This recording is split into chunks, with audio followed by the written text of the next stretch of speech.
বাবা এটা বাবা তারা মা না আমি মানে এটার ওয়েটই নেই নাকি।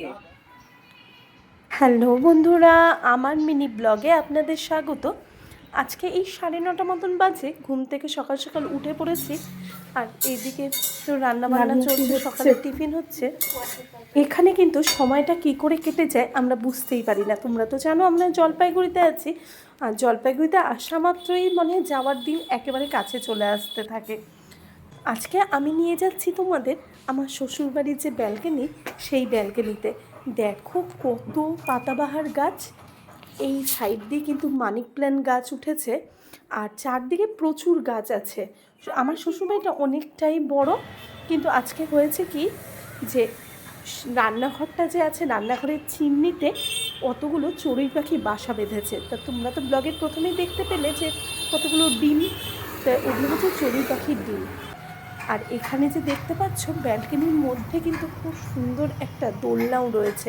আর ব্যালকনিতে প্রচুর জায়গা, একটা ছাদের মতন।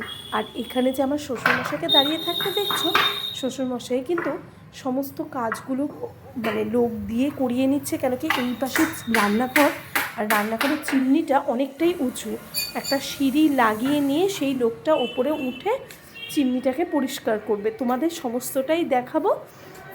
আর এখন তোমাদের দেখাচ্ছি যে দেখো একেবারে রাস্তার সামনে ব্যালকনি হওয়াতে যে কত গাছ লাগিয়েছে আমার শাশুড়ি মা।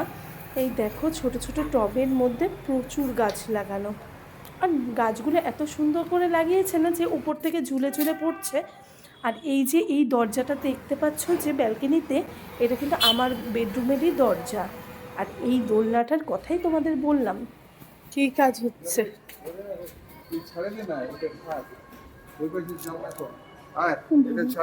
এই দেখো, এই লোকটা কিন্তু এই সিঁড়িটা দিয়ে একেবারে ওপরে উঠে যাবে। মানে এটা একটা মই লাগানো হয়েছে, আর এই মই দিয়ে ওপরে উঠে ওই চিমনিটাকে পরিষ্কার করবে। এবারের ছাদটা যেন গড়ের মাঠের মতো, ক্রিস করিস না এরকম। আর ক্রিস এখানে এসে যে কি আনন্দ পাচ্ছে কেন।